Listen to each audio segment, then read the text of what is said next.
Picture a freezing, wind-whipped dock right out in the North Atlantic. Oh, yeah, just brutal, bone-chilling cold. Exactly. Imagine standing there, the air is just biting at your face, and right beside a crew of working fishermen guys hauling these heavy ice-soaked nets is this massive, dark, incredibly calm dog. A creature built entirely for freezing oceans and heavy labor. Right. Now take that exact same massive, powerful animal and try to picture fitting it seamlessly into a modern suburban living room.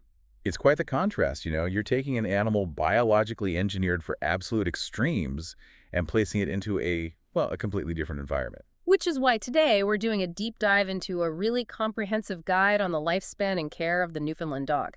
And the primary mission of our discussion today is to completely deconstruct how we think about taking care of a pet like this. Because the central thesis from our sources is honestly pretty striking. Yeah, it really is. It argues that a Newfoundland's health is not protected by checking off a list of separate chores. It's protected by viewing their entire life, like from 8 weeks old to 10 years old, as one deeply connected system. And the source material actually gives us this perfect distilling quote for this whole concept. It says, "The Newfoundland is a giant commitment wrapped in a gentle heart." I love that line. Right. Because when you are dealing with a breed of this massive scale, the standard compartmentalized checklist, feeding over here, grooming over there, a walk in the afternoon, it just completely falls apart. Yeah, when I was reading through these materials, the scale of that commitment actually made me think about the difference between assembling flat pack furniture and building a stone cathedral. Oh, that's a good way to look at it. Like with flat pack furniture, if you strip a screw on step 3, it's annoying. The bookshelf might be a little wobbly, but I mean, it still holds your books. You're just connecting piece A to piece B. Right, it's modular. Exactly. But raising a giant breed dog is like building a cathedral. If you rush the foundation or you use cheap materials at the very base, the walls literally won't hold the roof a decade later. In a giant breed, every single thing is load-bearing. Every choice is a load-bearing decision. Yeah. And looking at that biological foundation naturally brings us to the very beginning of the dog's life. Puppyhood. Exactly. We have to look at puppyhood and physical growth. Right. The sources warn very specifically about falling into what they call the puppyhood trap. The puppyhood trap. Okay, let me play devil's advocate here for a second. Sure, go for it. If I'm going out of my way to get a giant breed dog, part of the appeal is the sheer size, right? Human nature dictates that I kind of want to see this massive creature grow massively. There's a temptation to show off how huge the puppy is at 6 months old. Oh, absolutely. Society definitely praises the extremes. People love a giant puppy photo op. Right. Look at my 90-pound puppy. Exactly. But the biological reality of a Newfoundland dictates that the goal is never to raise the biggest puppy as fast as possible. Because it ruins the foundation. Right. You are raising this animal entirely for the comfort of the adult dog. A Newfoundland puppy's skeleton, well, it is not solid bone. Like, it's not. Not entirely, no. The long bones in their legs have growth plates at the ends, which are basically soft cartilaginous tissue that is actively lengthening and fusing. Oh, wow. So they're essentially walking on soft scaffolding. Exactly. Soft scaffolding. And they don't fully close and calcify into solid bones until the dog is sometimes 18 to 24 months old. 2 years of soft bones. Yeah.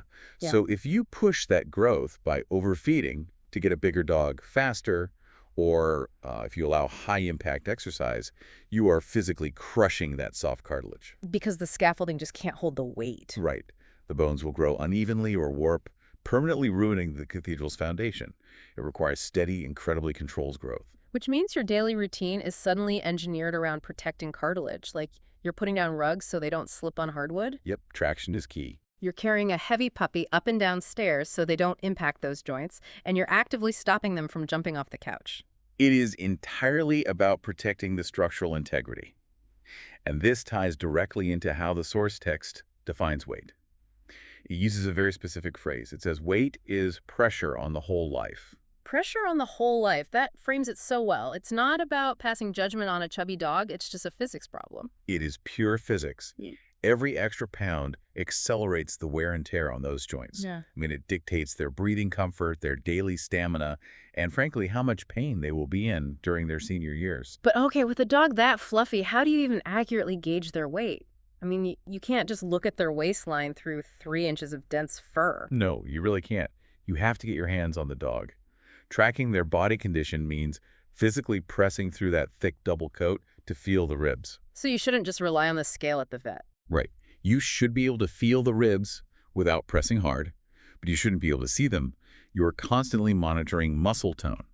And it requires radical honesty about treats and table scraps. Because feeding them an extra slice of cheese isn't just a calorie, it's additional mass that those soft growth plates have to literally carry around. Exactly. Which brings up an interesting behavioral point. If we are trying to protect the joints from physical stress, letting a puppy pull on a leash isn't just like an obedience issue. No, it's a structural hazard. When you build leash foundations while they are 50 pounds and still small enough to physically guide, you're making a massive investment in the adult dog. Because eventually they won't be 50 pounds. Right. A 150-pound dog lunging at a squirrel exerts a massive amount of force on its own skeletal structure and, well, on you. Force equals mass times acceleration. And the mass here is just staggering. So, okay, we have this massive load-bearing skeletal frame built through careful diet and restricted movement. But that frame is completely encased in the breed's defining feature, a feature that dictates their entire interaction with their environment. The coat. The Newfoundland's coat is a marvel of biology, really. It was designed to tell the historical story of cold water. To keep them buoyant and insulated in freezing oceans. Exactly. But in a modern home, I mean, you are dealing with an animal wearing a highly specialized wetsuit underneath a dense wool blanket. Which completely changes how they regulate temperature. Dogs don't sweat like humans do to cool off. Right, they pant. They rely on panting, which evaporates moisture from their lungs and tongue, and something called vasodilation, where the blood vessels near the surface of the skin expand to release heat. But they're wearing that wetsuit and blanket. Yes. Because the Newfoundland is encased in that heavy, insulating double coat, the heat from those expanded blood vessels just gets trapped. Panting becomes their only real defense, and honestly, it gets overwhelmed very quickly. It's like forcing a person to wear a heavy winter parka in the middle of summer. You wouldn't just go for a jog at noon in a parka and hope for the best. Oh, you'd pass out. Exactly. Your entire day has to be engineered around that coat. Heat is a central, ever-present threat. You can't just take them for a casual afternoon stroll and assume they'll adapt. The rule from the source is simple and pretty unforgiving. You cannot wait for heat to become dramatic. You must plan before it's a problem. Lifestyle engineering. Exactly. You are shifting walks to the very early morning or late evening. You are ensuring indoor cooling is always available. And you are never, under any circumstances, leaving them in a warm car or making them walk on hot pavement. Because if you wait until they're actively overheating, you're already in a biological crisis. The text explicitly warns about the specific signs of heat stroke. Yeah, you have to watch for excessive panting that simply won't settle down, even after the dog has been resting in the shade. Heavy, ropey drooling, weakness, confusion, or a sudden collapse. If you see those, you have passed uncomfortable and entered an emergency. Without a doubt. And the coat doesn't just trap heat, right? Yeah. It traps moisture. If this coat was designed to repel ocean water, taking care of it on dry land can't just be about making the dog look nice for company. No, grooming is absolutely not a cosmetic choice. It is a vital, non-negotiable health routine. A double coat has a dense, soft undercoat and a longer, oily top coat. Okay.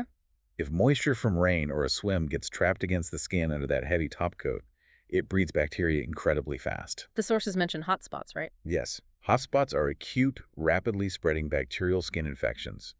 They are incredibly painful, and honestly, they can erupt in a matter of hours if a thick coat isn't dried thoroughly down to the skin. So you have to really get in there. You do.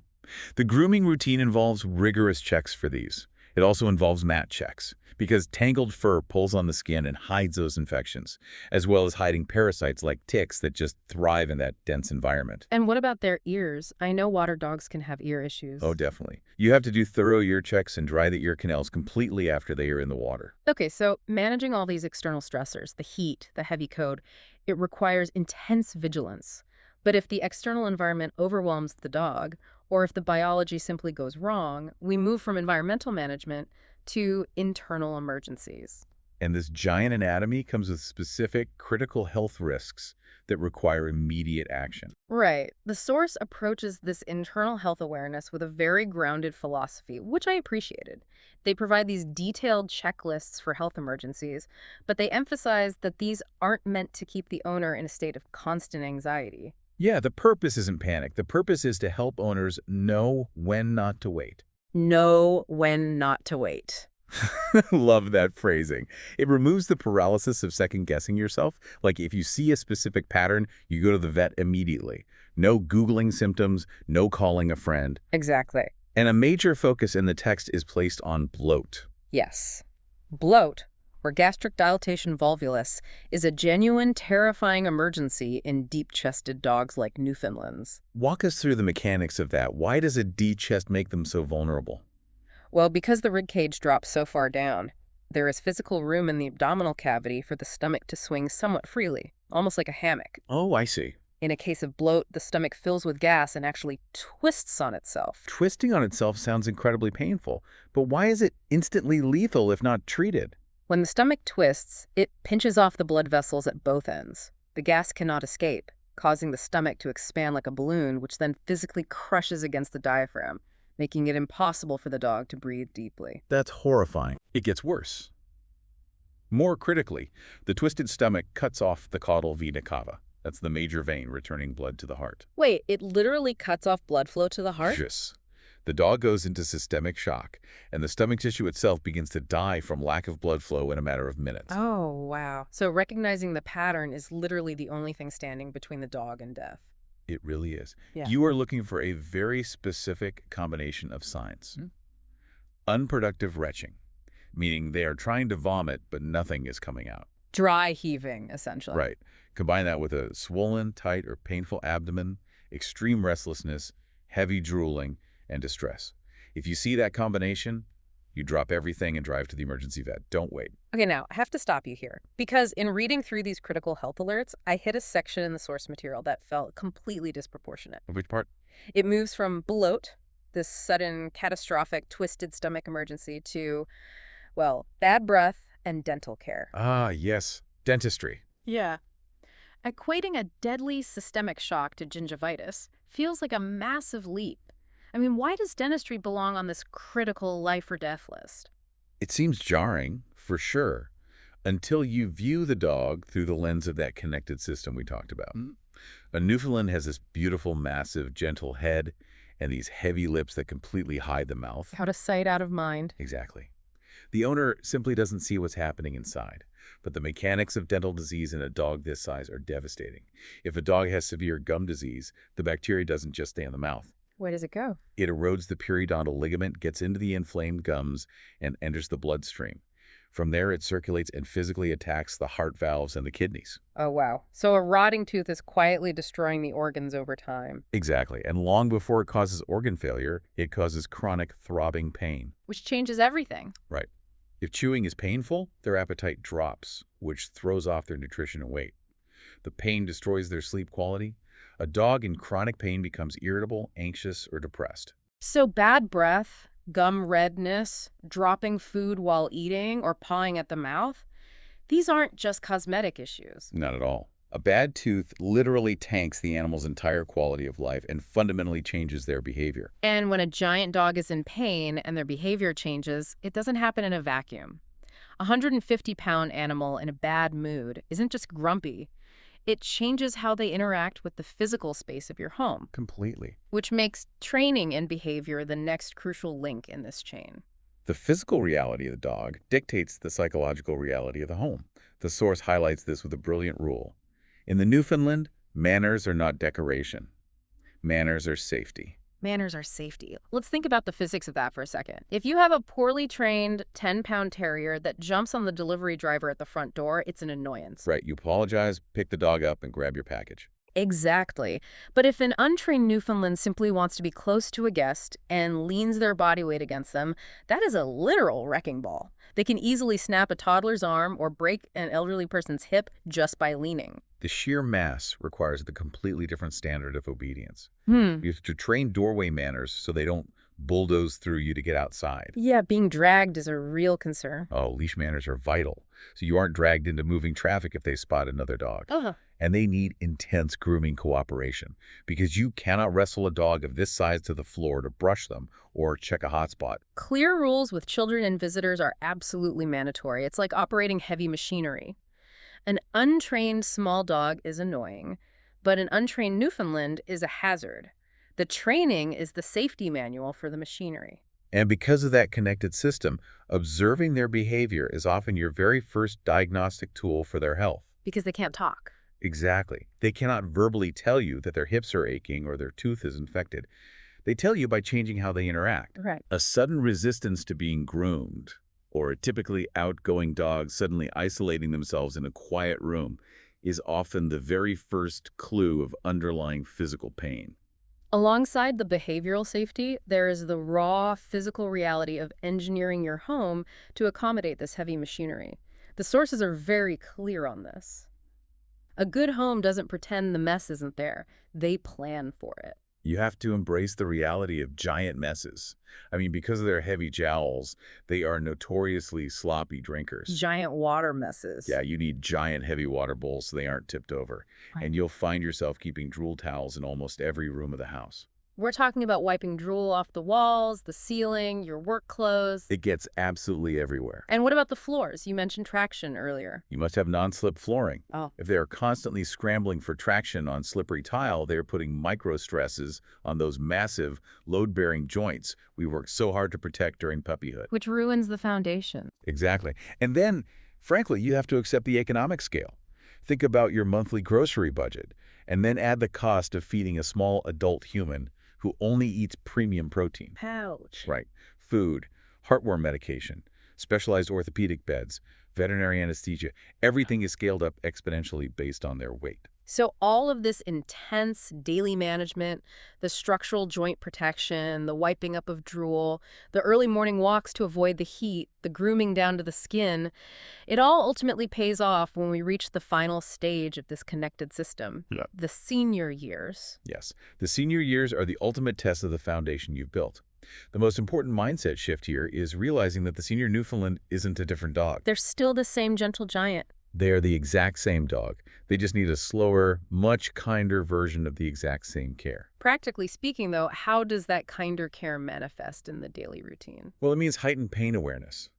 Standing for an hour to be brushed might now be agonizing for their joints, so you break grooming into 10-minute gentle sessions. That makes sense. It means investing in highly supportive memory foam bedding to cushion aging hips. You use ramps to get them into the car so they never have to jump. Oh, ramps are a great idea. And crucially, it requires having honest, deeply compassionate quality-of-life conversations with your vet, continuously evaluating their joy against their discomfort. To manage all of this, from the 8-week-old puppy's diet to the 10-year-old senior's pain medication, the sources highlight one unifying thread that ties this entire system together: records. Records are the glue of the connected system. Because it's too much to keep in your head. Way too much. Weight trends, vet visits, subtle mobility changes, medication histories, none of these things mean much as isolated single moments. A slight limp today might mean nothing. But if your records show a limp that happens every time the temperature drops below 50 degrees, then you have a pattern. That's a pattern. The pattern over time is what protects the dog. The text specifically recommends using an app called VitalPet to keep these decades of routines and medications organized in one centralized place. You know, tracking decades of data, every meal adjustment, every slight limp, every change in the coat's texture, it sounds exhausting. I feel like an owner would get totally overwhelmed, obsessing over a single bad Tuesday where the dog didn't want to eat, analyzing it to death. How do you zoom out to see the pattern instead of panicking? It sounds like a burden, I know, but the reality is that the data carries the burden for you. The record keeping itself is what removes the panic. How so? In a high-stress moment at the vet, you don't have to rely on your memory. You don't have to guess if they weighed 140 or 145 pounds last year. The data tells the story objectively.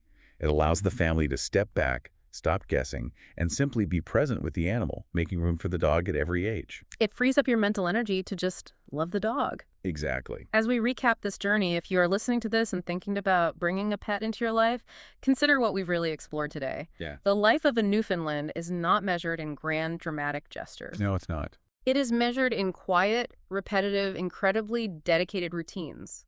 It's the carefully measured meal to protect growing bones. It's the walk planned for the cool of the morning. The dry towel waiting after a swim. Yes, to prevent infection. It's the owner's hand feeling for ribs beneath a mountain of fur and a child being taught to approach a massive animal gently. It is an awe-inspiring scale of care for a massive dog. It's viewing the entire life as one unbroken, deeply connected chain. It really is. But before we sign off, I want to leave you with a final thought to mull over, something that's not directly in the text, but deeply inspired by it. Okay, let's hear it. We have just outlined a lifetime of intense, meticulous, heavily engineered management required just to keep this animal comfortable and safe in its own body. Yeah, a lot of intervention. Right, so if human breeding practices have created dog breeds that require such an extreme systemic level of daily intervention just to survive their own anatomy, what does that mean for our ethical responsibility and how we continue to shape the very bodies of man's best friend? Oh, wow. That is a heavy, really vital question to ask. It's something to think about the next time you look at any highly specialized breed. Thank you for joining us on this deep dive. We encourage you to look closely at the connected systems in your own pets' lives. Until next time.